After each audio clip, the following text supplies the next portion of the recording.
साड़ी कुड़ियाँ छा गई हैं जी। बड़े अरसे बाद ये पाकिस्तान को इस तरह की जीत की जरूरत थी। आपके पास सिर्फ और सिर्फ प्राइवेट स्कूल्स हैं जो गली गली के अंदर वो खुलते जा रहे हैं। 2 एक्टर्स तो आपके सामने बैठे हुए ही हैं तो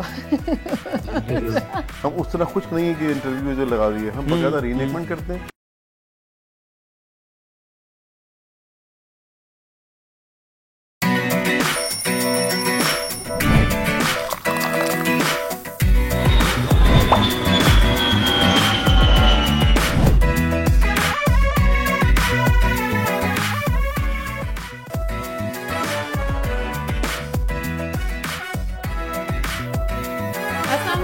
खुशामदीद जी आया नो खैर आगले भली करे आया वर्षत के दुनिया बोल है के साथ मैं हूँ सोनिया सुंदर और मैं हूँ सैयद फैसल करीम। Happy Friday. और बहुत से लोग क्योंकि फ्राइडे है तो वीकेंड का प्लान बना चुके होते हैं। हमारा तो फिलहाल ऐसा कोई प्लान नहीं है। हाँ, लेकिन हाँ हम आपको ये खैर एक चीज़ ज़रूर बताना चाहते हैं कि भाई अगर आप मुसलसल कोई जद्दोजहद करें, मुसलसल किसी चीज़ के लिए स्ट्रगल करें तो इंसान को कामयाबी की मंजिल पर पहुंचा ही देती है। अब ऐसा क्या हुआ है जो मैं ये बात कर रहा हूँ। बिल्कुल, और आज हम प्रोग्राम के आगाज़ में ही इस बातचीत से इसका शुरुआत करते हैं कि खुशखबरी है ना, खुशखबरी का आगाज़ होना चाहिए कि जो ICC women's T20 world cup है उसमें जो हमारी कौमी टीम है उसने फातिहाना आगाज़ कर दिया है। साड़ी कुड़ियाँ छा गई हैं जी। एब्सोल्युटली। और श्रीलंका के खिलाफ उन्होंने पहली कामयाबी समेट ली है।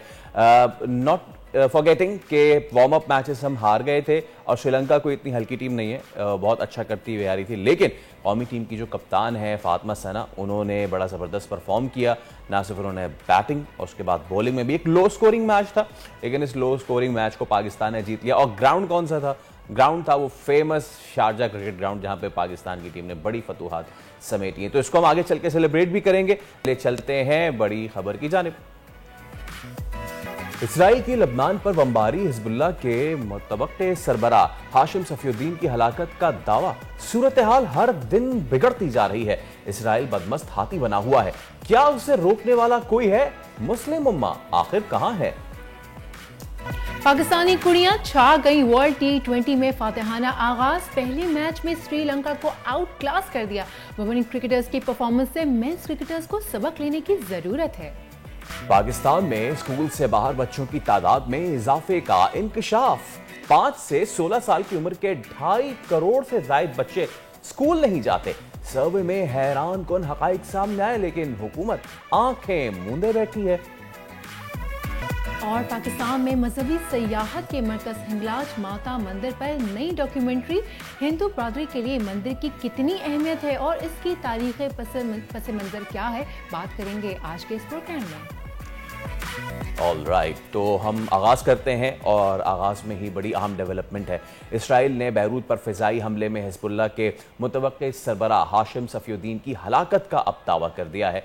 और इसराइली फ़ौज कहती है कि लबनान के दारुल हुकूमत बैरूत पर इसराइली फ़िज़ाइया ने बमबारी की और हमले का निशाना हिजबुल्लाह के सीनियर रहनुमा हाशिम सफीउद्दीन थे।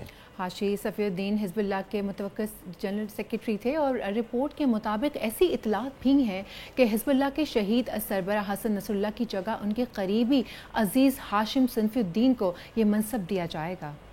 हिजबुल्लाह ने ताहाल इसराइली दावे की तस्दीक या तरदीद तो नहीं की है, ताहम एयरपोर्ट के करीब धमाके सुने गए और धुएं के बादल मीलों दूर तक दिखाई भी दिए गए। इसराइल ने यह दावा भी किया है कि उसने लबनान की मजहमती तंजीम हिजबुल्लाह के लिए हथियार तैयार करने वाले रहनुमा मोहम्मद यूसुफ उनीसी को भी शहीद कर दिया है। ऑल राइट, तो इस वक्त सिचुएशन बिल्कुल भी डी एस्केलेट नहीं हो रही है। हालांकि 2 दिन पहले जो बाइडन से लेके कमला हैरिस से लेके दीगर जितने भी अमरीकी रहनुमा हैं उन्होंने कहा कि जी अब हम कोशिश करेंगे कि हम डी एस्केलेट करें। लेकिन अब इस तमाम तर मामले में एक सवाल, और जो सबसे बड़ा सवाल वो ये है कि इसराइल जो कि ऑलरेडी घिरा हुआ है तमाम तर मुस्लिम ममालिक में, जॉर्डन,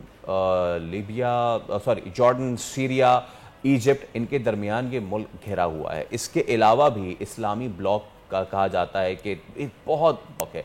लेकिन इस सारे मामले में हम कहाँ खड़े हुए हैं? OIC क्या कर रहा है और हमें बतौर मुसलमान क्या करना चाहिए? चेयरमैन इस्लामी नज़रियाती काउंसिल मुफ्ती रागिब नईमी साहब आज हमारे साथ मौजूद हैं। सबसे पहले तो मुफ्ती रागिब साहब अस्सलाम वालेकुम, जुम्मा मुबारक आपको और बहुत शुक्रिया आपने हमारे लिए वक्त निकाला। मुफ्ती साहब, हम देख रहे हैं कि इसराइल की ये बर्बरियत अब इसको और ये जब पीर आएगा अगले हफ्ते का तो 1 साल मुकम्मल हो जाएगा। पहले गज़ा के बाद लबनान और शाम में भी उनकी कार्रवाइयाँ उसी वक्त जारी रहीं और अब ये इसराइल मज़ीद अपने तौसी पसंदाना जो पंजा है वो गाड़ता जा रहा है। मुस्लिम उम्मा कहाँ है राग़िब साहब? बिस्मिल्लाहिर्रहमानिर्रहीम। इस वक्त मुस्लिम उम्मा OIC के प्लेटफार्म के ऊपर नशिस्तन, गुफ्तन, खुर्दन और बर्खास्तन के तरीक़ेकार के ऊपर अमल पैरा नज़र आती है। देखिए, जिस तरह पूरी दुनिया मुख्तलिफ़ ब्लॉक्स के अंदर मुनक़सम है, इसी तरह इस्लामी ममालिक भी अपने अपने मफादात और अपने अपने ममालिक के ख़ुसूसी हालात के तनाजुर में मुख्तलिफ़ ब्लॉक में मुनक़सम नज़र आती है। आप वस्ती एशिया के मुख्तलिफ़ इस्लामी ममालिक को देख लीजिए, वो एक ख़ास नुक्ते नज़र के हामी हैं। आप मशरिक़ वस्ता के अरब ममालिक को देख लीजिए, 2 ब्लॉक्स में बटे हुए हैं। कुछ का ताल्लुक़ हमसाया मुल्क के साथ है और कुछ का ताल्लुक़ ख़ास तौर पे जो अरब ममालिक हैं वो एक अलग नज़रिए के ऊपर हैं। और फिर बरसग़ीर पाक व हिंद में मौजूद पाकिस्तान, बांग्लादेश, मालदीव और फिर उसके आगे हम मलेशिया, इंडोनेशिया और ब्रुनेई, इन ममालिक के मसाइल अपने अपने हैं और अपनी अपनी तेज़वाती हालात की वजह से मुख्तलिफ़ मसाइल में घिरे हुए हैं, जिसकी वजह से मुस्लिम उम्मा में इस वक्त हमें क़यादत का फ़ुक़दान नज़र आ रहा है। और क़यादत के इसी फ़ुक़दान की वजह से हम गज़ा फ़लस्तीन के मसले पर यकसुई के साथ एक नुक्ते नज़र के ऊपर मौजूद नहीं हैं।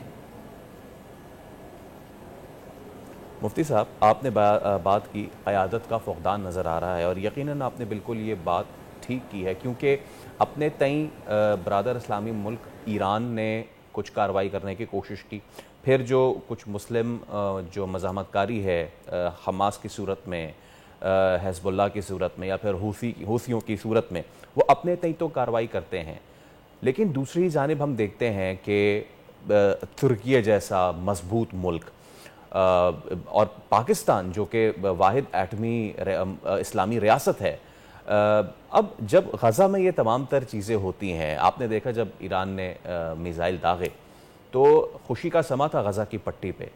क्या गज़ा वाले तुर्की से, पाकिस्तान से, खलीजी ममालिक से आस नहीं लगाए बैठे होंगे? और जब वो आस लगाए बैठे हैं तो हम उनको क्या जवाब देंगे फिर आखिरत में?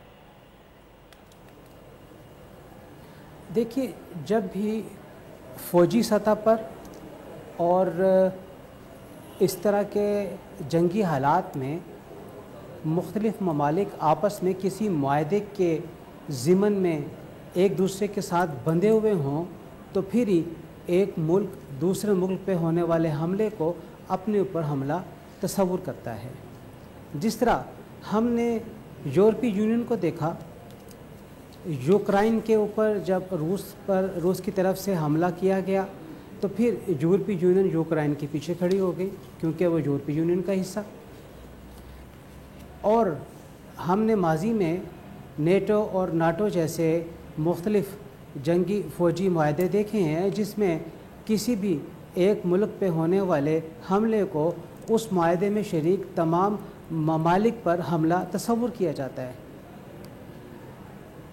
आजकल के इस नए बंदोबस्ती मामलात में जब हर मुल्क अपनी अपनी हुदूद और दायरेकार के साथ मौजूद है और उसका दूसरे मुल्क के साथ किसी भी किस्म का जंगी तहारुब या जंगी पेशकदमी और एक दूसरे के ऊपर अफवाज के ज़रिए हमला करना दूसरे मुल्क की सरहदों की पामाली तस्वुर किया जा रहा है, जहाँ पे हमने इसराइल और फ़लस्तीन के मामले को, जो कि एक अरसा दराज से बोन ऑफ कंटेंशन बना हुआ है, तो फिर उन ममालिक जो कि इन दोनों ममालिक की हमसायगी में हैं, हम उन्हें देखते हैं। उर्दन को देखिए और मिस्र को देखेंगे तो पहले ही इसराइल को तस्लीम किए हुए हैं और एक दूसरे के यहाँ इनका आना जाना मौजूद है। और मुसलमान मुल्क होने की हैसियत से ज़िम्मेदारी इन पे ही पड़ती थी कि वो फ़लस्तीन और गज़ा के मसले के ऊपर भाईचारे, इस्लामी भाईचारे का इजहार करें। और उसके बाद फिर आप आगे देखिए कि मिस्र, उसके बाद फिर सूडान है और दीगर अफ्रीका के ममालिक मौजूद हैं, और इधर सऊदी अरब है और शाम है, और शाम के साथ तुर्की है, इराक़ है। लेकिन आप माजी में देखिए कि इसराइल ने किस तरह अरबों के साथ होने वाली जंग जो कि 1967 की थी और उससे पहले भी, और बाद में फिर इराक़ पर जो हमला करके इराक़ के फ़ौजी तनसीबात और ख़ास तौर पे एटमी तनसीबात को निशाना बनाया, ये तमाम के तमाम एक दूसरे की सरहदों की पामाली होती रही है। आज आप अरब ममालिक को भी देखिए, आज आप मुस्लिम ममालिक को देखिए, ये एक दूसरे की हमें प्रॉक्सीज नज़र आती हैं। देखिए, अगर हम ईरान की बात करते हैं तो ईरान का यकीनी तौर पे शाम के अंदर असर पाया जा रहा है, इराक़ में असर पाया जा रहा है, लिबनान में असर है, यमन में असर है, और फिर ईरान के पीछे हम चीन और रूस को भी देखते हैं। इसी तरह जब हम अरब ममालिक को देखते हैं, अरब ममालिक तो ये चाहते हैं कि किसी तरीके से मशरिक़ वुस्ता में अमन कायम हो, इसराइल को किसी लेवल के ऊपर तस्लीम कर लिया जाए, और वो जो जंगी हालात की वजह से मुआशी हालात दिगर को हो चुके हैं और आइंदा होने के ख़तरे और चांसेस हैं, उसको वो ख़त्म करने के लिए अमन के रास्ते के ऊपर चलना चाहते थे। गज़ा के ऊपर फ़लस्तीन के इस हमले ने, गज़ा पर, फ़लस्तीन पर इसराइल के इस हमले ने उस तमाम को सबोताज कर दिया। और फिर आप ये देखिए कि जब हिज़्बुल्लाह गज़ा की मदद के लिए आगे आई है तो इसराइल ने लिबनान के ऊपर हमला कर दिया, और फिर ईरान की तरफ से जवाबी वार किया गया।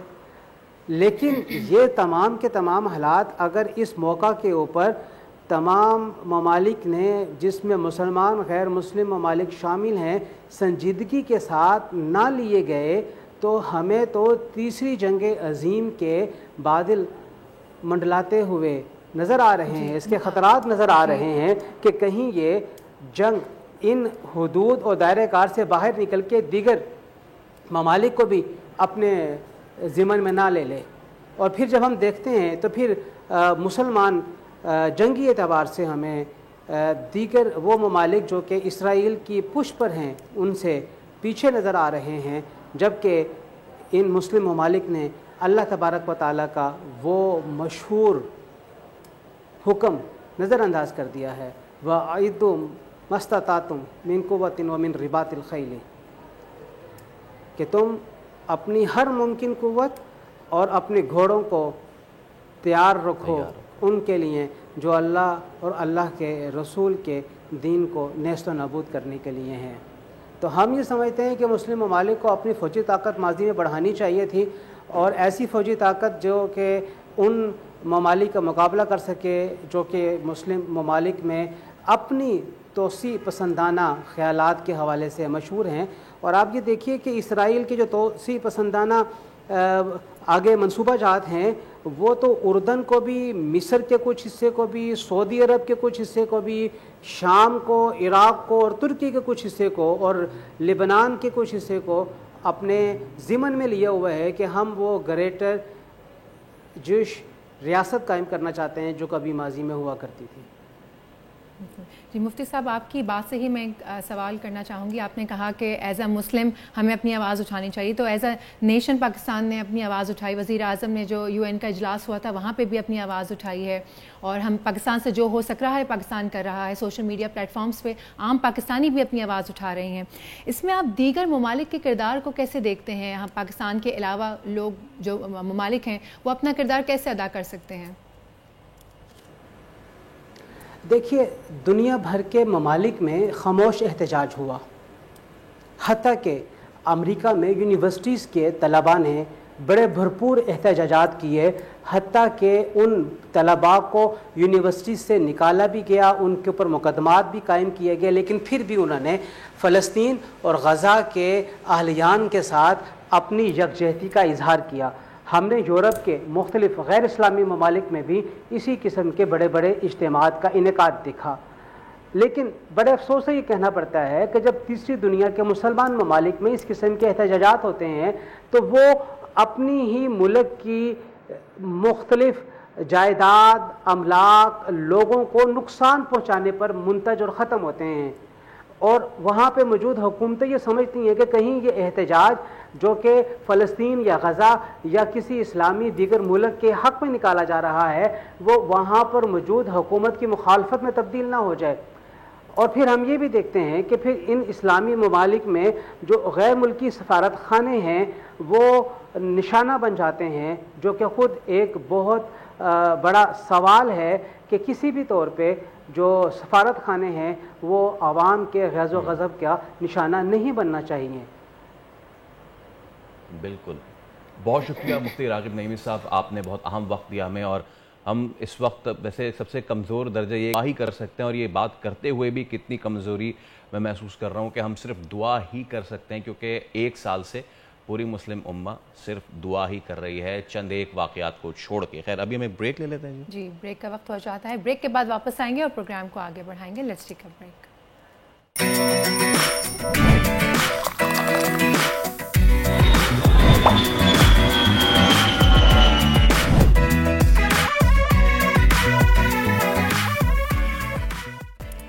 वेलकम बैक जनाब। ICC women's T20 world cup में पाकिस्तान टीम ने श्रीलंकन विमेंस टीम ने 31 रन से शिकस्त देकर इवेंट में फातिहाना आगाज़ कर दिया है।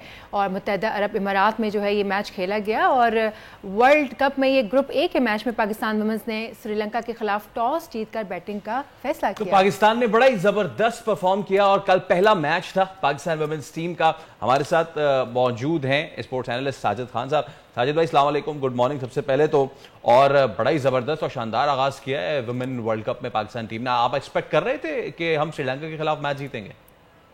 बहुत शुक्रिया फैसल, आप दोनों को बहुत अस्सलाम वालेकुम। यकीनी तौर पर बहुत ही इम्पोर्टेंट वर्ल्ड कप का अगर शारजा की तारीख की बात की जाए, और जिस तरह आपने अपने इंट्रो में बताया, 2 मैच हारने के बाद जो पाकिस्तान क्रिकेट टीम की कप्तान चेंज हो, डार को हटाया गया, और जिस तरह मौजूदा कप्तान को जिस तरह कॉन्फिडेंस दिया गया, और जो टॉस जो यकीनी तौर पर बहुत इंपॉर्टेंट टॉस जिस तरह का प्रेस कॉन्फ्रेंस दोनों का लग रहा था, ये खूबसूरती थी कप्तान for of leading.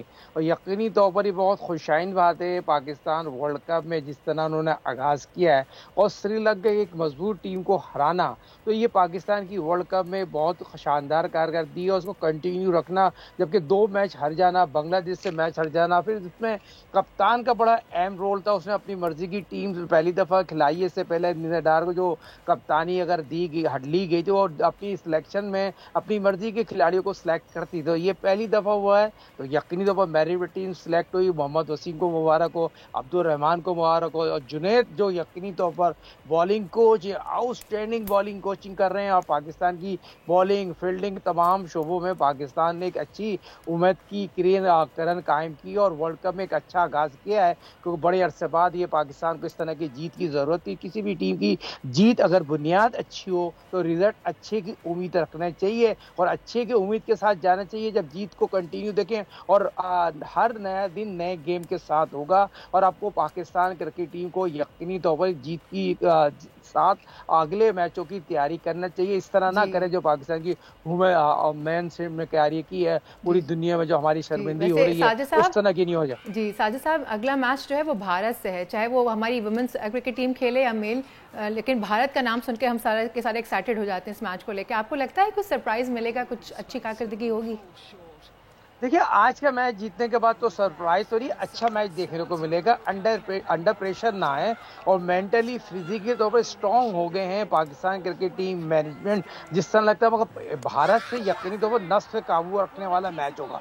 Tense match होता है। दुनिया दोनों टीमों के खिलाड़ियों की आवाम के दरमियान बहुत ज़्यादा नफ्सियाती तौर पर भारत को एज यकीनी तौर पर हासिल है। भारत फिजिकली तौर पर उनकी फील्डिंग बहुत अच्छी है, उनकी जो यकीनी तौर पर कप्तानी उनकी अच्छी है। मगर पाकिस्तान क्रिकेट टीम ने श्रीलंका को हटाया, तो मुझे होप है पाकिस्तान क्रिकेट टीम बांग्लादेश और उससे हारने के बाद और श्रीलंका के जीतने के मैच के बाद भारत को हराने की भरपूर सलाहियतें रखती है। मगर ये तमाम शोबे में आपको आउटस्टैंडिंग क्रिकेट खेलनी पड़ेगी। बॉलिंग, फील्डिंग, कप्तानी, तो ये डिपेंड करता है। और जिस तरह आपने भारत की बात की, तो भारत की जो बड़ी टीम है, उसने तो वो क्रिकेट में तारीख कर दी है, उसकी जितनी भी तारीफ की जाए उसने हिस्ट्री बना दी है।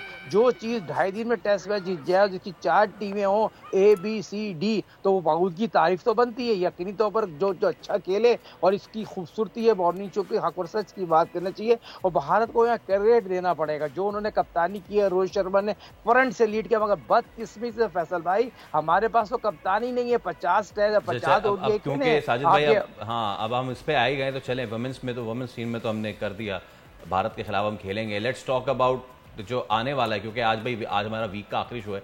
अब जब हम हाजिर होंगे 7 तारीख को, तो उस दिन पाकिस्तान बमुकाबला इंग्लैंड गालिबन शुरू हो चुका होगा ना, तो कैसी तैयारियां देख रहे हैं? और कल मुल्तान में प्रैक्टिस सेशन भी हुआ, क्या कुछ खबरें हैं अंदर की?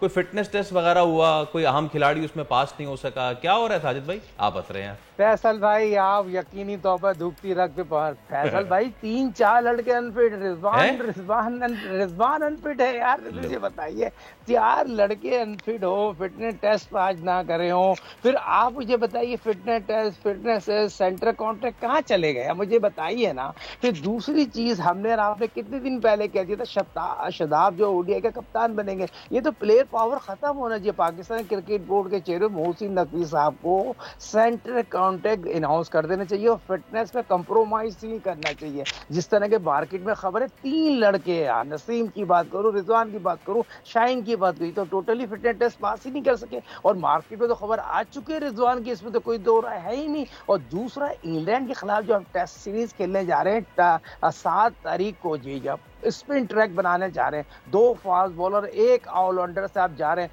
तमाम तोपों का रुख अब्दुल्ला शफी की वजह से आप यकीनी तौर पर जो आपके मौजूदा सिलेक्टर थे मोहम्मद यूसुफ ने रिजाइन क्यों किया, कामरान गुलाब को सिलेक्ट नहीं किया, इमामुल हक की आपने आवाज उठाई है, 900 रन बनाए 40 की एवरेज से, उसको टीम में आप सिलेक्ट नहीं करते। फिर आप रिजल्ट देखते रहे हैं, आप चाह रहे हैं हम इंग्लैंड को हरा दें, नामुमकिन, इंग्लैंड के अब करीब भी नहीं है। इंग्लैंड आपको यहाँ पर 4 दिन में टेस्ट मैच हरा देगी। जब हमारा प्रोग्राम करेंगे अगला तो ये बात पे डिस्कस करेंगे उसने क्या किया, इसने क्या। आप 40 साल लड़के को आप खिला रहे हो, उस दिन वो लेफ्ट आर्म स्पिनर बॉलिंग करेगा, उसकी सालगिरह का दिन होगा, और सरफराज अहमद को आप कह रहे हैं उनको आप सोचना चाहिए भाई उसको खिलाओ तो सही, आप उसको खिला नहीं रहे। 100% फिट है या फिटनेस टेस्ट नहीं खेल पास करने वाला रिजवान आपका मेन विकेट कीपर है। तो पहले तो ये बताइए आपकी नीयत ही खराब है, नीयत खराब हो। हेड को जब ये सवाल पैदा करते, हम नए लड़कों को देखें, नए लड़के स्टेप कैलिबर के विकेट कीपर भी नहीं है जो सरफराज के करीब आ जाए, वो अभी अपकमिंग विकेट कीपर है। अच्छा, और मुकाबला कर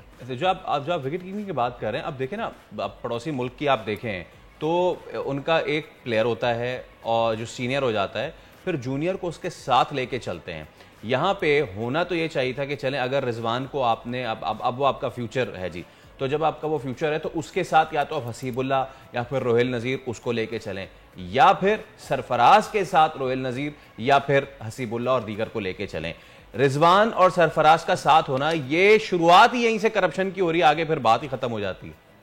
फैसल भाई बहुत प्यारी बात, 7 बेग पाकिस्तान का अंडर-19 का कप्तान है, मोस्ट टैलेंटेड बच्चा है, उसको आप कैरी नहीं करते। अब उन लड़कों को आप हसीबुल्ला यकीनी तौर पर फिटनेस उसके से मसाइल है। पाकिस्तान कप में जितने लड़के खेले प्रोग्राम उन्होंने की। और दूसरा फैसल भाई प्रोग्राम की खूबसूरती ये है, आप मुझे बताइए उस्मान कादिर ने क्यों रिटायरमेंट का फैसला लिया? उस्मान कादिर की उम्र क्या है? वो बेचारा भी खेलने के दिन 2017 में ऑस्ट्रेलिया चले गया पाकिस्तान छोड़ के, उसके बाबर ने उसके साथ ज्यादती की, ऑस्ट्रेलियन सिटीजन उसको मिल रही थी, उसको वापस लेके आ गए, पाकिस्तान में हम खिलाएंगे, उसके दुनिया में उसके वालिद चले गए, करते करते मेरा बेटा भी खेल जाता मेरे को टेस्ट मैच। आज मुझे बताइए उस्मान कादिर ने क्यों छोड़ के दिया, पाकिस्तान क्रिकेट से क्यों उसे किनारा कर दिया, क्यों रिटायरमेंट का फैसला? कोई कहने वाला है, कोई चेक एंड बैलेंस है, कोई इंसानियत कोई चीज ही नहीं है।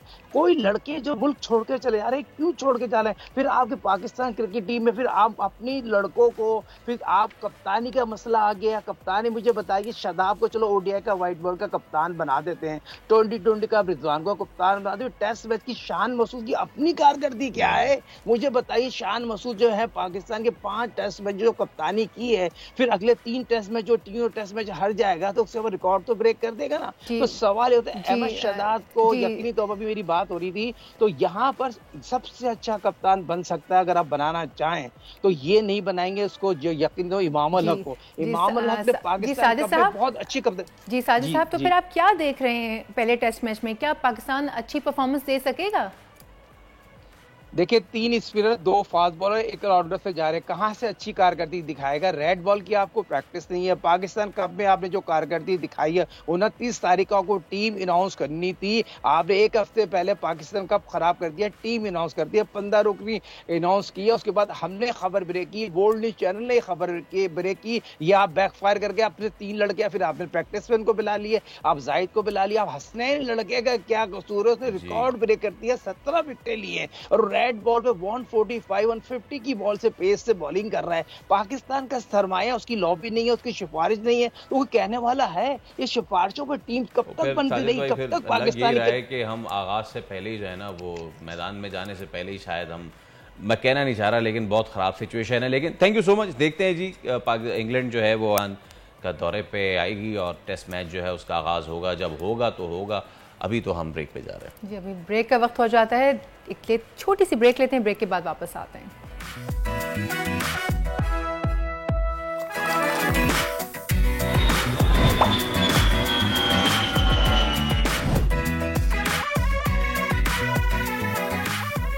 ख़वातीन और हज़रात, हम सबको पता है कि तालीम कितनी ज़्यादा ज़रूरी है और हर बार हमें कहा जाता है कि तालीम के लिए हुकूमत बहुत कुछ कर रही है, तालीमी एमरजेंसी नाफिज हो रही है और आफ्टर द 18th अमेंडमेंट अब तो ये हो चुका है कि क्योंकि तालीम एक प्रोविंशियल सब्जेक्ट है, इसलिए हर सूबे के लिए लाजिम है कि सरकारी स्कूलों में बच्चों को तालीम मुफ्त फराहम करे।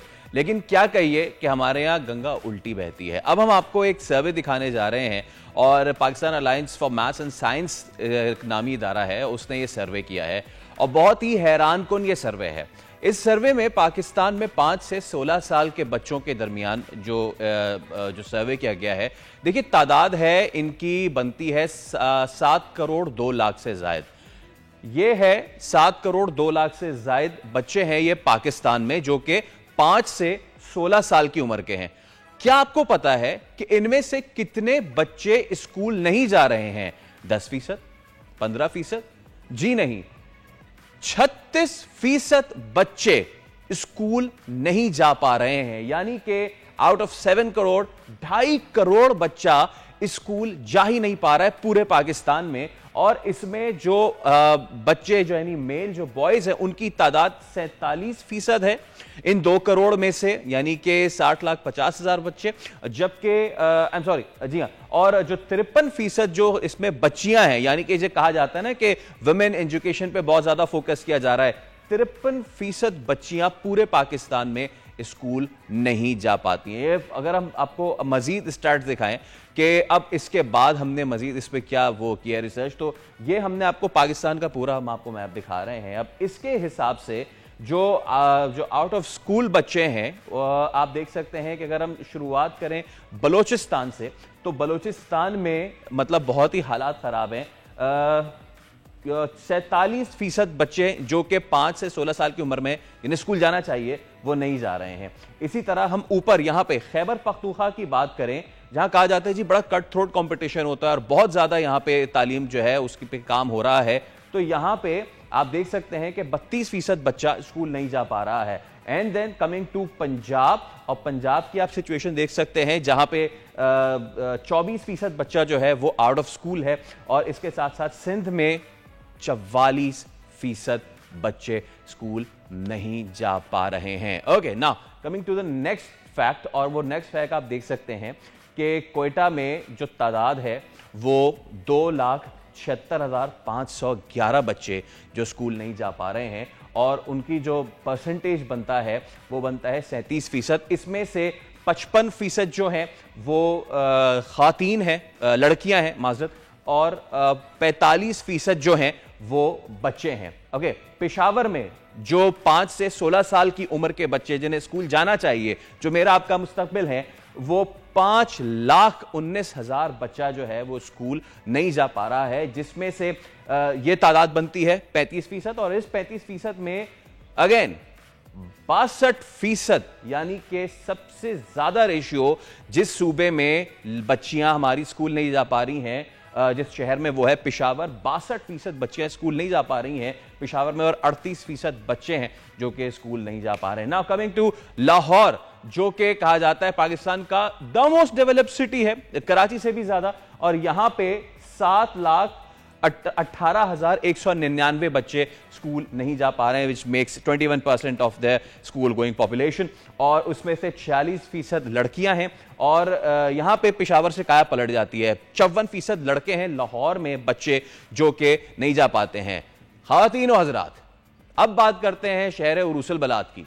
कराची रोशनियों का शहर, पाकिस्तान का सबसे बड़ा शहर, और यहां पे एक अंदाजे के मुताबिक, इस सर्वे के मुताबिक 17,97,449 बच्चे स्कूल नहीं जा रहे हैं।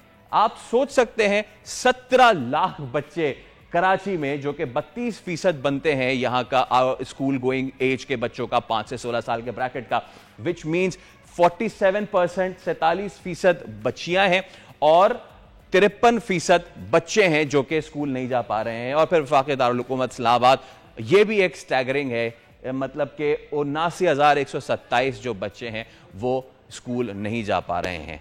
मैं और क्या कहूं कि जिस मुल्क में बारहा कहा जाता है कि तालीमी इमरजेंसी नाफिज, अगर तालीमी इमरजेंसी के निफाज के बाद भी सिचुएशन ऐसी है कि हमारा बच्चों का 1/3 स्कूल नहीं जा पा रहा है, तो फिर Alman al Hafeez.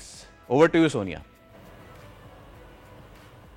Thank you so much Faisal, आपने बड़ी डिटेल में हमें सारी चीज़ें बताई और आपने देखा कि हमारे पाकिस्तान के जो मुस्तकबिल के मेमार हैं वो इस वक्त करोड़ों बच्चे हैं जो कि तालीम जैसी चीज़ से नाम है, मतलब महरूम है। और मुझे ये कहते हुए भी बड़ा अफसोस हो रहा है। और इस पर बात करने के लिए हमारे साथ जो हैं वो मौजूद होंगे सलमान नवीद खान, जो कि चीफ एग्जीक्यूटिव ऑफिसर हैं पाक aliens for maths and science, एक NGO है उसके, और उनसे बात करेंगे। अस्सलाम वालेकुम and welcome to the show. मेरा सवाल है कि क्या पाकिस्तान के शहरी इलाकों में 60 लाख से ज़्यादा और दही इलाकों में 1,80,00,000 बच्चों का जो स्कूल से बाहर रहना है, वो बहैसियत कौम हम सब की नाकामी नहीं है? वालेकुम सलाम जी, थैंक यू। आप बहुत इंपॉर्टेंट टॉपिक के ऊपर आपने आज मॉर्निंग शो के अंदर इसका हिस्सा बने। हमारे लिए एक अलमिया है जी, और जैसे अभी फैसल ने भी मेंशन किया, जो हमारी तालीमी इमरजेंसी है उसके बावजूद ये हालात हैं। मगर आप जो इम्पोर्टेंट चीज़ है वो ये देखें कि जब भी कोई इमरजेंसी लगती है पाकिस्तान में, जब फ्लड्स आते हैं, अर्थक्वेक होता है, सुबह शाम टीवी के ऊपर, रेडियो के ऊपर, नेशनल असेंबली में, सेनेट में, प्राइम मिनिस्टर हाउस में, चीफ मिनिस्टर हाउसेस में, हर जगह पे एक ही चीज़ के बारे में डिस्कशन हो रही होती है, और उसको हल करने के लिए पूरी कौम या पूरी जो हमारी मशीनरी है वफाक की, सूबों की, वो उस तरफ लग जाती है। तालीमी इमरजेंसी नाम में तो कहते हुए हमें बड़ा अच्छा लगता है, मगर ये इमरजेंसी है नहीं। आप कितनी खबरें किसी भी चैनल ने चलाई होंगी, वज़ीर आज़म की या वज़राए आला ने रोज़ तालीम के ऊपर मीटिंग्स की हों, डिसीजंस लिए हों और फॉलो अप किया, ये तो नहीं हुआ। तो इमरजेंसी कहने को है मगर एक्चुअली है नहीं, क्योंकि हम इस बात के ऊपर एज अ कंट्री हमने एक्सेप्ट कर लिया है कि ये होगा, इतने बच्चे स्कूलों के अंदर नहीं होंगे, एंड हम बिल्कुल सही हैं, इससे कोई फर्क नहीं पड़ता। बिल्कुल। अच्छा सलमान साहब, क्योंकि हमें एक ब्रेक लेना है, बट विल कंटिन्यू दिस, हम we just starting warming up on this topic.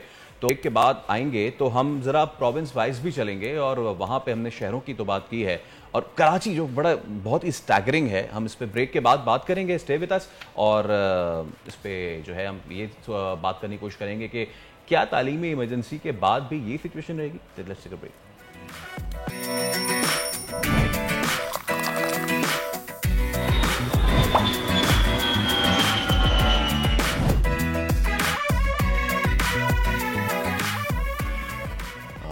Break पे जाने से पहले हम बात कर रहे थे तालीम की सिचुएशन की, और CEO Pakistan alliance for maths and science Salman Naveed Khan हमारे साथ मौजूद है। अच्छा सलमान साहब, आपने पूरे तहसील वाइज इसका सर्वे किया है, लाइक बिल्कुल माइन्यूट सा सर्वे, बिल्कुल जाके माइक्रो लेवल पे आपने सर्वे किया। हम ये एक्सपेक्ट नहीं कर रहे थे कि कराची जैसे शहर में इतनी बड़ी तादाद में बच्चा जो कि 5 से 16 साल की उम्र का है वो बाहर है। क्या फैक्टर्स हैं इसके, क्यों नहीं बच्चे स्कूल जा रहे, और क्या ये सिर्फ ये सिरे से ही स्कूल नहीं गए या फिर ये गए और फिर ड्रॉप आउट हो गए? तो इनमें से जी दो चीज़ें, एक तो ये कि जितने भी बड़े शहर हैं वहाँ पे पाकिस्तान के अंदर जो बच्चों की तादाद होती है जो स्कूलों से बाहर हैं, उनके जो मकसद है वो या जो चैलेंजेस हैं वो थोड़े से फ़र्क हैं उन देही इलाकों से अगर आप कंपेयर करें। कराची जैसे शहर के अंदर जहाँ पे पॉपुलेशन पूरे मुल्क से माइग्रेट करके लोग आते हैं और अपनी आबादी भी उसकी बहुत ज़्यादा है, वहाँ पे आपके पास जो सरकारी स्कूलों का अपना सिस्टम है वो तो एक्सपैंड किया नहीं। आपके पास सिर्फ और सिर्फ प्राइवेट स्कूल्स हैं जो पिछले 30 सालों के अंदर वो गली गली के अंदर वो खुलते जा रहे हैं।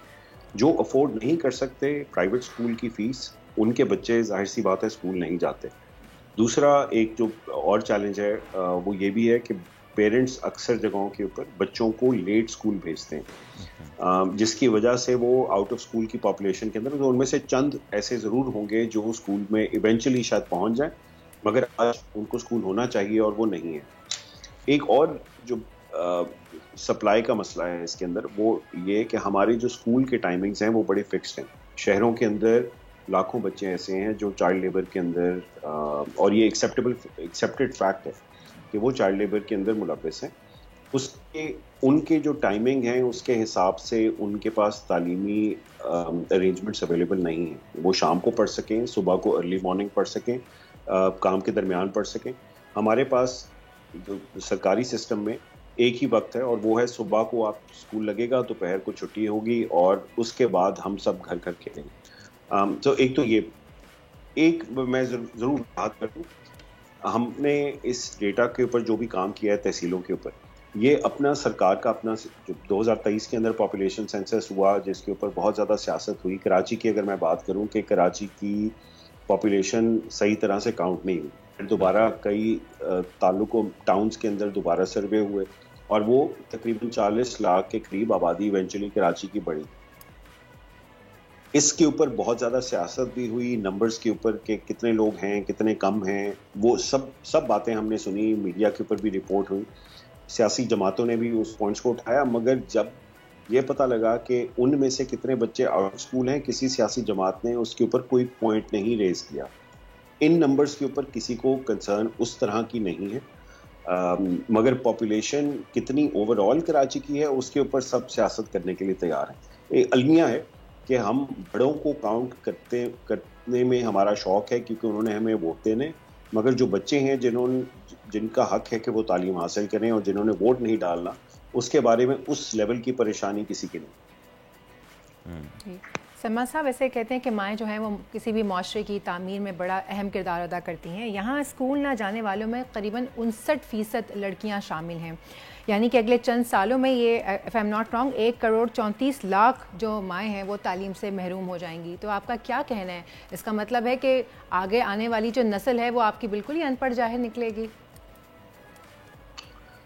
ये आपने बहुत इम्पोर्टेंट पॉइंट रेज किया जी, क्योंकि जो आज जिसको हम स्कूल में नहीं लेके जा सके या पहुंचा सके या जिसको हम तालीम नहीं दे सके किसी भी उसके घर जाके या उसको स्कूल लेके आके, ये परपेचुअल एक साइकिल है जो आगे चलता रहेगा। अगर हमने आज वाकई इमरजेंसी नाफिज नहीं की और वाकई घर घर जाके हर बच्चे को हर बच्ची को तालीम ना दी, तो आप बिल्कुल सही कह रही हैं, आपके पास करोड़ों माएँ ऐसी होंगी जो तालीम से भी महरूम रहेंगी, जो हमारी इकोनॉमिक गेन्स हैं और अगर वो प्रोडक्टिव हो सकती हैं तो वो भी नहीं हो सकेंगी, और फिर आगे जाके उनके बच्चों में भी मुश्किल होगी कि वो बच्चों की सेहत भी और तालीम भी वो भी इफ़ेक्ट होगी।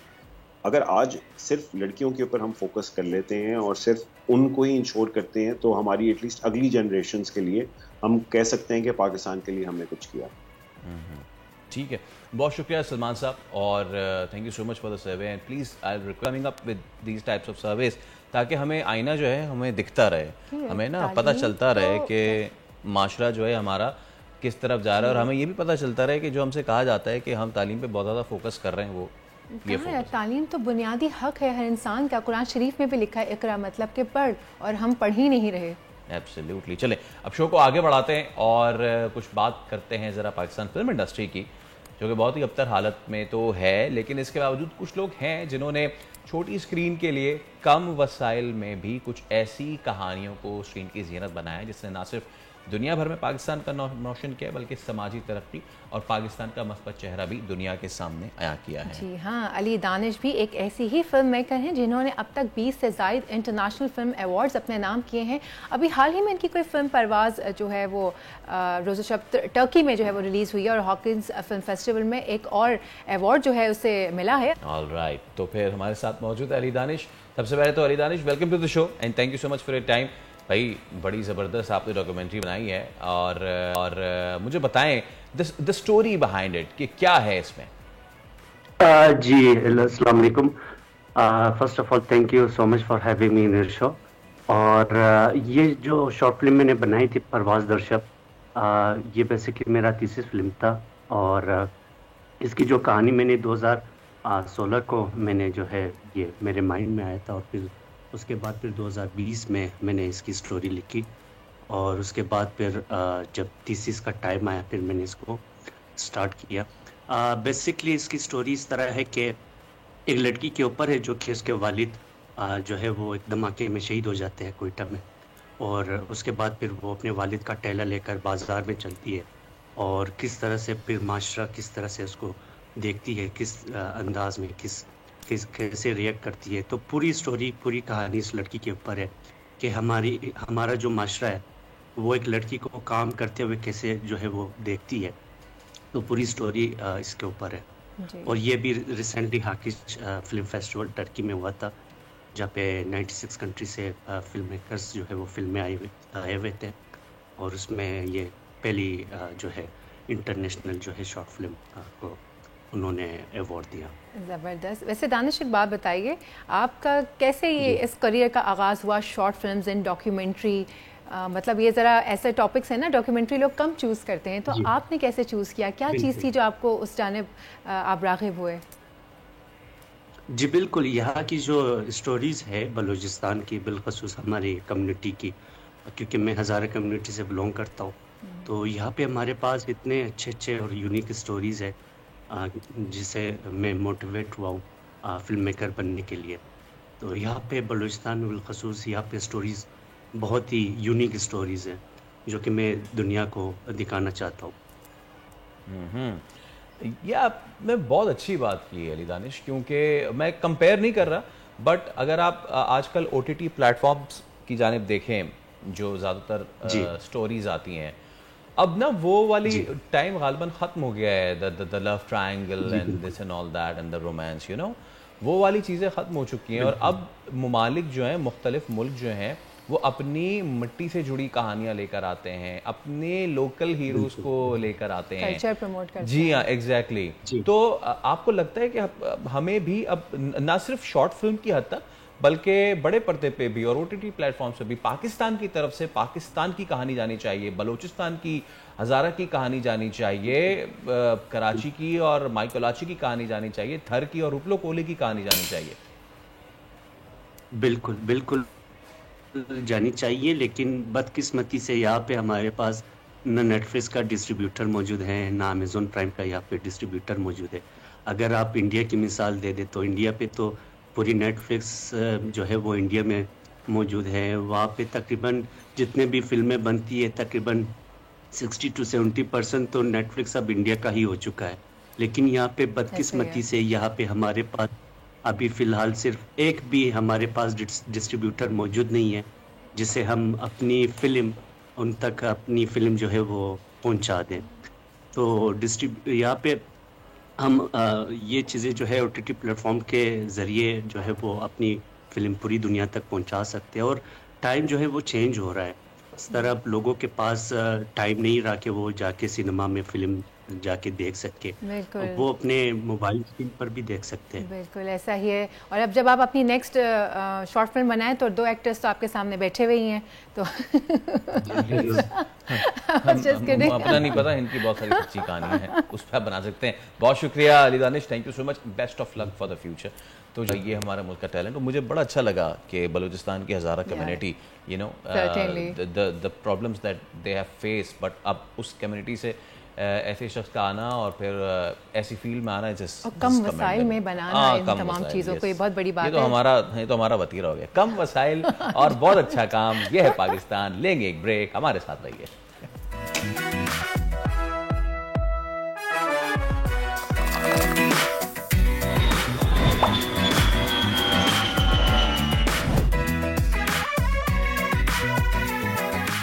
क्या ज़बरदस्त जगह नजर आ रही थी भाई इसमें, आप गए, विजिट किया आपने? जी हाँ, हैं 3 से 4 बार। हाँ, वाह, कैसी जगह है ये? बेइंतहा खूबसूरत। ये कराची से 4-4.5 घंटे की ड्राइव है मुसलसल अगर आप करें तो। अच्छा? और कुंड मलीर जाने से पहले सीधे हाथ पे जब आप टर्न करते हैं तो आप यकीन करें आपकी दुनिया तब्दील हो जाती है। और ये जो तब्दील दुनिया है ये पाकिस्तान में ही है। और हमारी ऐसी कई कहानियां हैं जिनको सुनाना बहुत ज़रूरी है लोगों को, क्योंकि हम बहुत ज़्यादा क्लीशे या बहुत ज़्यादा मोनोटनस हो चुके हैं।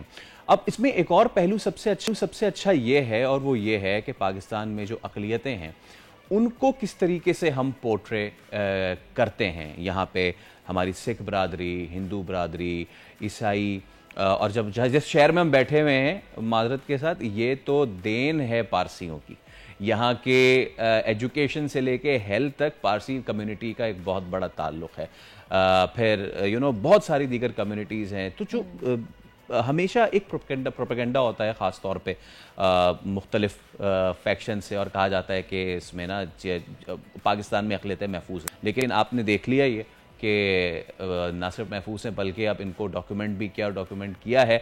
हमारे साथ आज मौजूद हैं writer, film maker, producer Syed Atif Ali, इनके साथ बिलाल हुसैन जो कि रिसर्चर और राइटर हैं, और फहमीदा यूसुफी जो कि रिसर्चर, राइटर और ब्रॉडकास्ट जर्नलिस्ट हैं। और कैसी हैं आप? I am sorry, I am starting with ladies first. सबसे पहले तो भाई, सबसे पहले तो आप तीनों का बहुत शुक्रिया कि आपने इस टॉपिक को चूज़ किया। Fahmida, What led you choose this topic? Why? क्यों?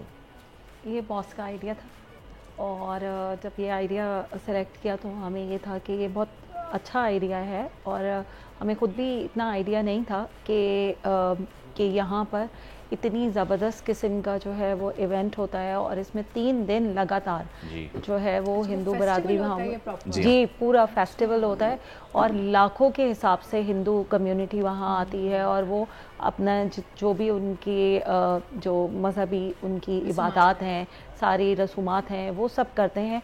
और फिर जब हमने इवेंचुअली इसको रिसर्च करना शुरू किया, जब देखना शुरू किया, तो जो इसके हिस्टोरिकल एस्पेक्ट्स हमारे सामने आए, और उसके साथ साथ क्योंकि बलूचिस्तान को लेकर हमारे जहन में हमेशा से सिर्फ यही आता है कि यहाँ लोग सिक्योर नहीं है, यहाँ पे आप जा नहीं सकते, आ नहीं सकते। तो हमने खुद जाके वहाँ पे देखा कि वहाँ पे लाखों लोग होते हैं, और इतने आराम सुकून से बगैर किसी पैनिक के, बगैर किसी उसके वो करते हैं। बड़ी बड़ी बसों में पूरे पाकिस्तान से आए हुए होते हैं, बहुत ज़्यादा पूरे पाकिस्तान से सारे लोग थे। मैं तो हैरान हो गई देख के, मुझे नहीं पता था ऑनेस्टली। जब मैंने आपकी डॉक्यूमेंट्री देखी है, इसके जो क्लिप्स दिखा रहे थे, then I came to know कि अच्छा ये एग्जिस्ट करता है। तो मतलब दिस इज, जब हम रिसर्च कर रहे थे तब हमें भी, thank you so much, hats off to our boss. तो वो जब हम रिसर्च कर रहे थे तब हमारे सामने इतनी सारी चीज़ें आई, उसकी पूरी हिस्ट्री सामने आई, उसके पीछे जो माइथोलॉजिकल स्टोरी है वो पूरा आया, उसका हिस्टोरिकल बैकग्राउंड सामने आया। हमें हिंदू बरादरी हमारी जो है वो किस तरह से पोर्ट्रे करती है, यहाँ पर उनकी क्या फीलिंग्स हैं, क्योंकि ज़ाहिर है आपको पता है हमें तो वही सुनने को मिल जाता है कि जी हम यहाँ पे जो सेफ़ नहीं है या नहीं है। लेकिन जब उनसे बात की, उन्होंने बताया, और वो इतने इंथुजियास्टिक और इतना खुश, इतने लाइवली, तो बहुत अच्छा लगा। बहुत मजा आया। आतिफ साहब,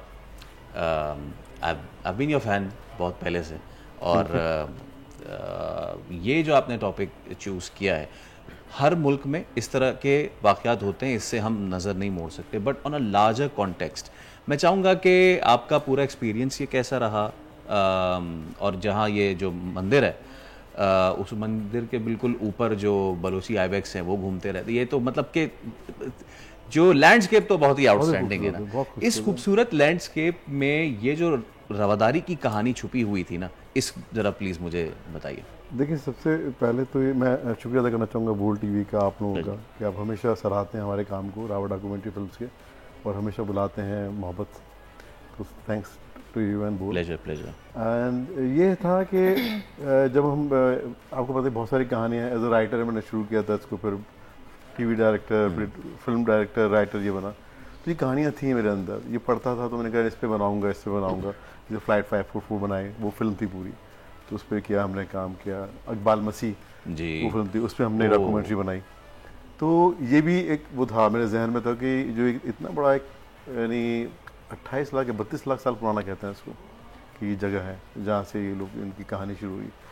तो हमने उस कहानियों को अब आप ये डॉक्यूमेंट्री देखेंगे ना, अच्छा डॉक्यूमेंट्री बड़ा खुश लोग समझते हैं होता है, देखते थे। रावण डॉक्यूमेंट्री फिल्म ने ये किया है कि वो उन्होंने हमें इतनी यानी काम करने की वो दी, स्पेस दी कि हम उसको फिल्म की तरह, जो मेरा तजुर्बा फिल्म का है या ड्रामे का है, तो उसको इस्तेमाल करते हुए हम इसमें स्टोरी टेलिंग कर रहे हैं। हम उस तरह खुश नहीं है कि इंटरव्यू जो लगा दिए, हम बकायदा रीनेकमेंट करते हैं। अभी जो आप ये देखेंगे, आज इसका प्रीमियर है अरीना सिनेमा में। मैं आप दोनों को मधु करना चाहूँगा कि जरूर आएगा, और बड़े स्क्रीन पे और खूबसूरत लग रही है। तो ये जब हम इसको जब गए हम देखना हमने कि इसको किस तरह शूट करें, कहानी जब कहानी थी रिसर्च की तो हमें 2 कहानियाँ नजर आई इसके अंदर। अच्छा, 2 कहानियाँ कि सती माता जो थी जी जो शिव भगवान की वाइफ थी, उनके साथ क्या हुआ था, उन्होंने कैसे खुद को जलाया, कैसे टुकड़े हुए उनके, और दुनिया के किन हिस्सों में टुकड़े गिरे। और इम्पॉर्टेंटली बात है कि सबसे जो इम्पॉर्टेंट टुकड़ा है, बहुत अहम है जो हिंदुओं के लिए, वो हमारे पाकिस्तान में या बलूचिस्तान में वो यहाँ प्रकट हुआ। ये हज है उनका।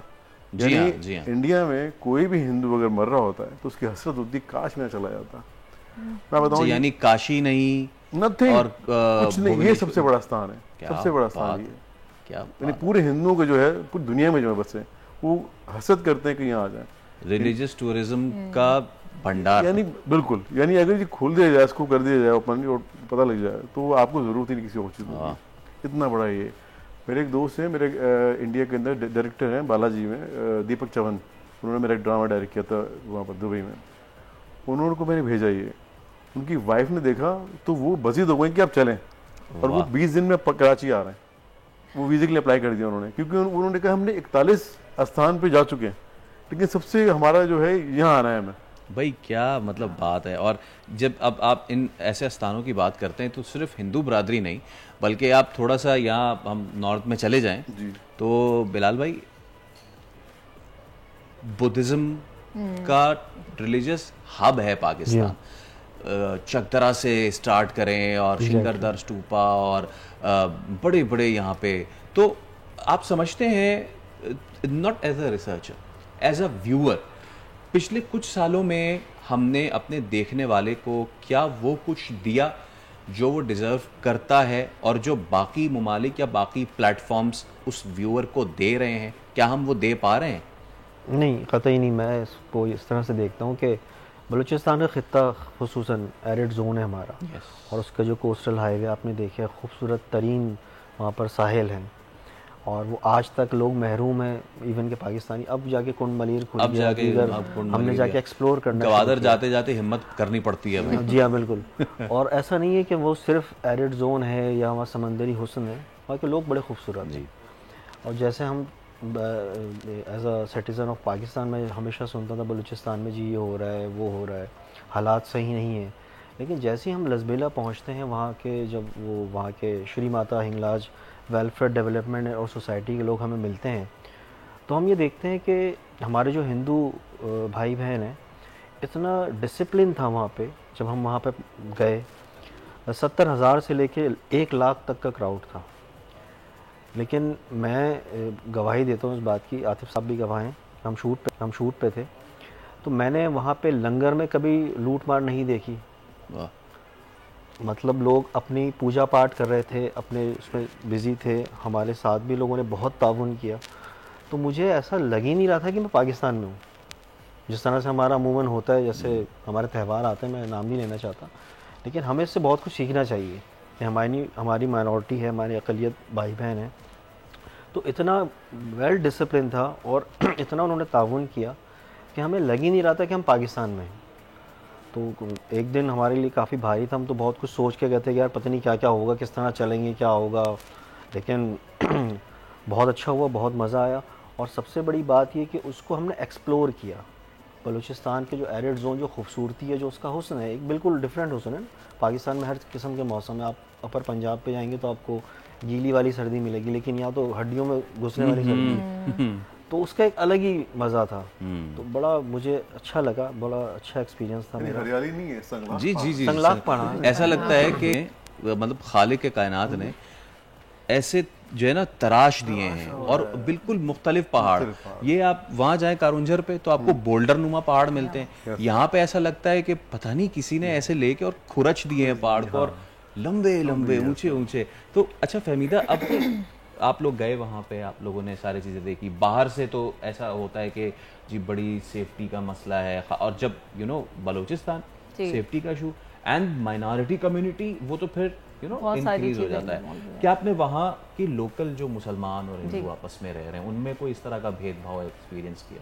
नहीं, जैसे कि हम बता रहे हैं आपको कि हमारा एक्सपीरियंस बहुत सरप्राइजिंगली बहुत ज़बरदस्त रहा, क्योंकि ऑब्वियसली हमें भी बहुत सारे रिजर्वेशन थे। आप अपने शहर से निकलते हैं, बाहर जा रहे होते हैं, फिर बलूचिस्तान जा रहे हैं, तो आपके जहन में बहुत सारी चीज़ें होती हैं, चाहे आप कितनी दफ़ा भी गए हुए हों तो मसाइल आपके जहन में होते हैं।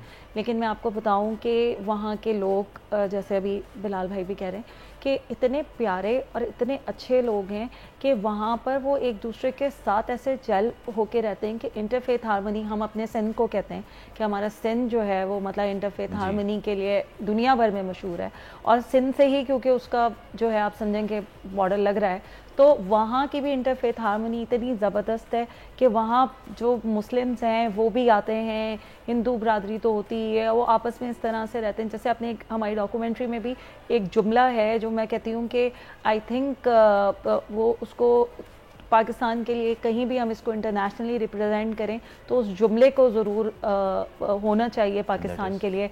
और वो जुमला ये था कि शायद आप लोग यहाँ पर अपने आप को सिक्योर इतना फील नहीं करते होंगे, 90% करते होंगे, हम 1000% सिक्योर फील करते हैं। और वो वहीं रहते हैं, वहीं एक दूसरे से उनका खाना पीना सब जो है वो चलता है, ना उन्हें कोई डिस्टर्ब करता है ना वो किसी को डिस्टर्ब करते हैं, तो आपस में ही उनका बहुत ज़बरदस्त। क्या बात है आतिफ भाई, ये तो हमने कर लिया।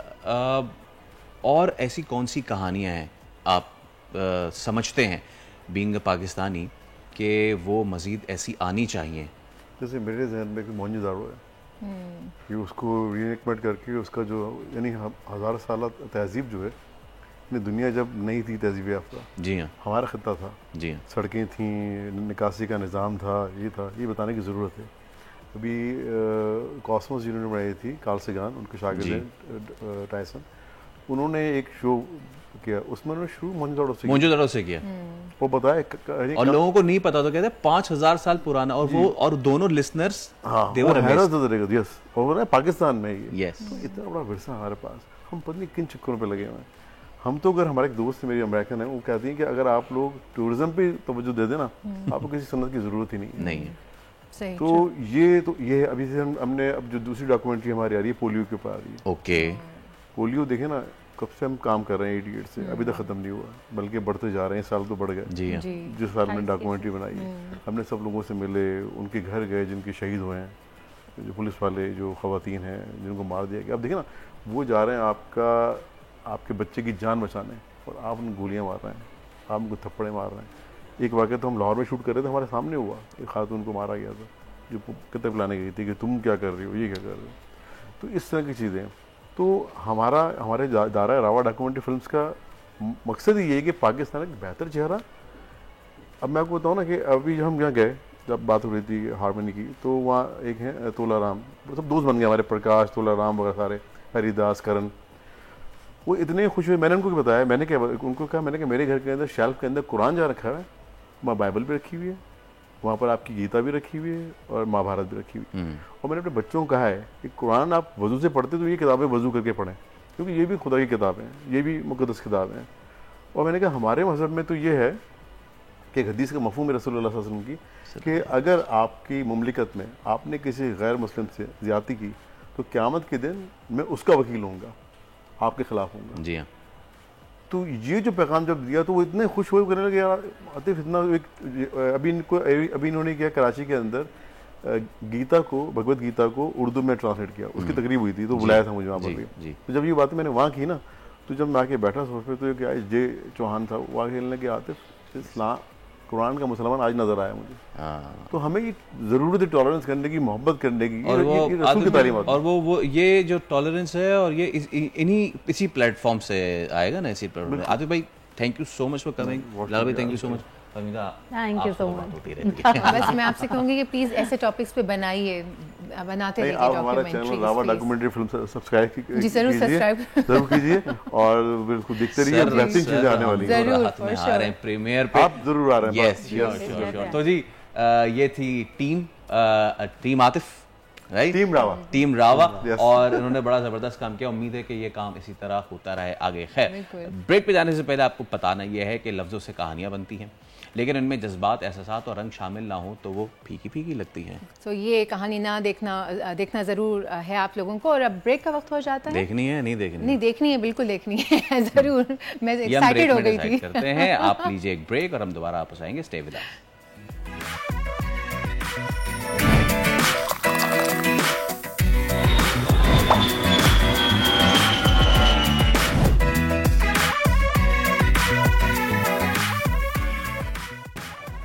Welcome back everyone. अब बात हो जाए कुछ मौसम की। महकमा मौसमियात के मुताबिक मुल्क के बेशतर इलाकों में मौसम गर्म और खुश्क रहने का इम्कान है। ताहम आज शाम या रात में गिलगित बल्तिस्तान और बालाई खैबर पख्तूनख्वा में चंद मकामात पर तेज़ हवाओं और गरज चमक के साथ जो है वो बारिश के इम्कान हैं। सिंध के बेशतर अजला में मौसम गर्म रहने का इम्कान है, ताहम जनूबी इलाकों में तेज़ हवाएँ चलने का इम्कान है। अहम शहरों की दर्जे हरारत की बात करें तो आज कराची में मौसम गर्म रहेगा, सूरज का पारा हाई रहेगा। आप देख सकते हैं मैक्सिमम टेम्परेचर 32 तक जाने का इम्कान है और मिनिमम 27 डिग्रीज रहेगा। कोयटा में भी मतलब साफ है, जिसके साथ साथ कम से कम दर्जे हरारत जो है वो 14 डिग्री सेंटीग्रेड और मैक्सिमम 30 डिग्री, जबकि मतलब जो है वो अबर आलूद भी हो सकता है और इसका इस वक्त जो है वो क्लियर है। और बात करें हम मुल्तान की तो कम से कम मतलब कि मिनिमम दर्जा हरारत 22 और मैक्सिमम दर्जा हरारत जो है वो 40 रहेगा। सूरज जो है वो चमक रहा है। अब लाहौर की बात करें तो लाहौर में कम से कम दर्जे हरारत होगा 24 और ज़्यादा से ज़्यादा 39। सूरज जो है आबोताब की चमक रहा है, ज़बरदस्त चमक रहा है। बात करेंगे अब इस्लामाबाद की। इस्लामाबाद में कम से कम दर्जे हरारत जो है वो 20 डिग्री सेंटीग्रेड और मैक्सिमम 30 डिग्री सेंटीग्रेड। अच्छा मौसम रहने का इम्कान है। सो ये थी आज की वेदर अपडेट्स और चलते हैं प्रोग्राम के बकिया हिस्से की जानिब। Faisal, over to you. All right, तो ये तो आपने मुल्क के मौसम की सूरत हाल देख ली है और जनाब अली अब शो को बढ़ाते हैं आगे और अब आपकी मुलाकात कराएंगे हम मुख्तार हुसैन से, जो एक रनर हैं। सिर्फ रनर नहीं हैं, वो एक अल्ट्रा रनर हैं और पाकिस्तान के लिए एक ऐसा नाम है जिन्हें बेहतर सहूलियात मिल जाएं तो यकीनन ये दुनिया भर में ना सिर्फ पाकिस्तान का नाम रोशन कर सकते हैं बल्कि कई नए रिकॉर्ड बना सकते हैं। इन्होंने किया है, मुख्तार ने इंतहाई कम वक्त में बहुत बड़े बड़े फासले तय किए हैं। सबसे बड़ी बात यह कि दौड़ने के इस मुश्किल टास्क को उन्होंने बगैर किसी कोच के पूरा किया है। तो मुख्तार हमारे साथ ही मौजूद है। मुख्तार, सबसे पहले तो अस्सलाम वालेकुम और भाई बड़ा ज़बरदस्त आपने काम किया है। तो मुझे मुख्तार ये बताएं कि रनिंग आप करते हैं और बगैर किसी कोच के कब से कर रहे हैं आप? कोई आपको मशवरा देने वाला, कोई ट्रेनिंग देने वाला अलग से नहीं है, सब कुछ खुद कर रहे हैं? जी वालेकुम सलाम। सबसे पहले मैं शुक्रिया अदा करना चाहता हूँ आपके चैनल का, जिन्होंने मुझे एक प्लेटफॉर्म दी बात करने के लिए। तो ये रनिंग मुझे तकरीबन 2 साल हो चुके हैं मैं इस अल्ट्रा रनिंग में आया हूँ और अल्ट्रा रनिंग जो है दुनिया के सख्तरीन गेमों में से एक गेम शुमार होता है और ये गेम जी बिल्कुल मैंने बगैर किसी कोच की है।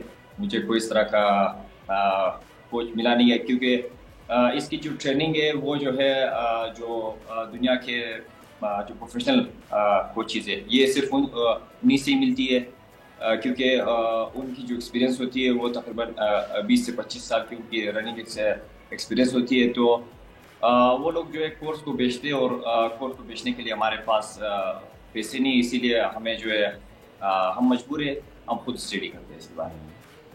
ये बताइए ये आइडिया कहाँ से आया, किस चीज़ ने आपको मोटिवेट किया?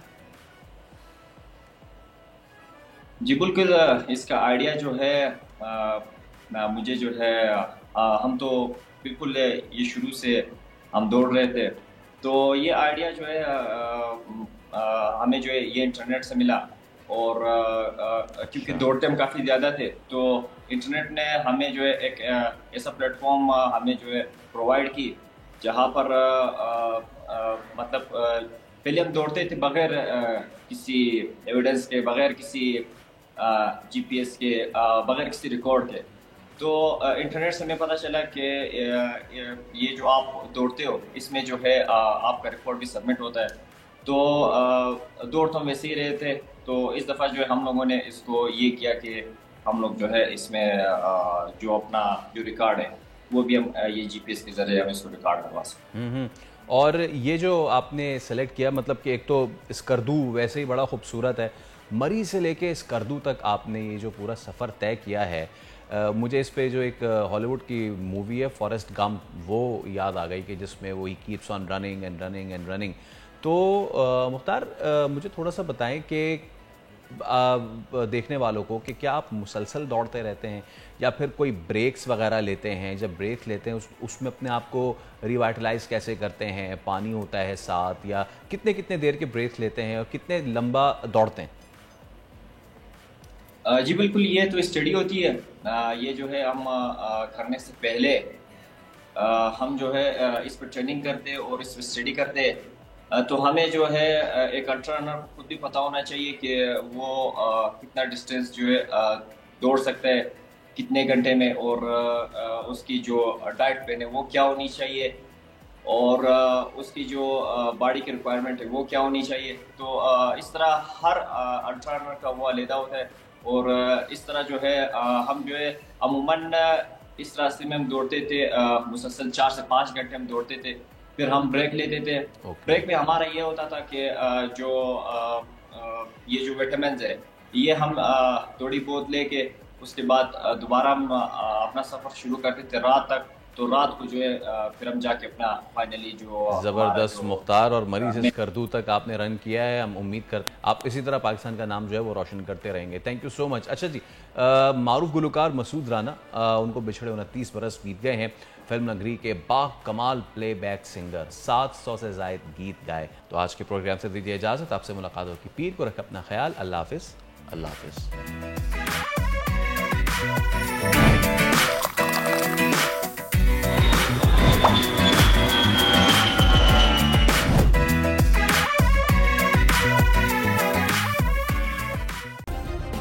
सब्सक्राइब करें और बेल दबाएं ताकि कोई खबर रह न जाए।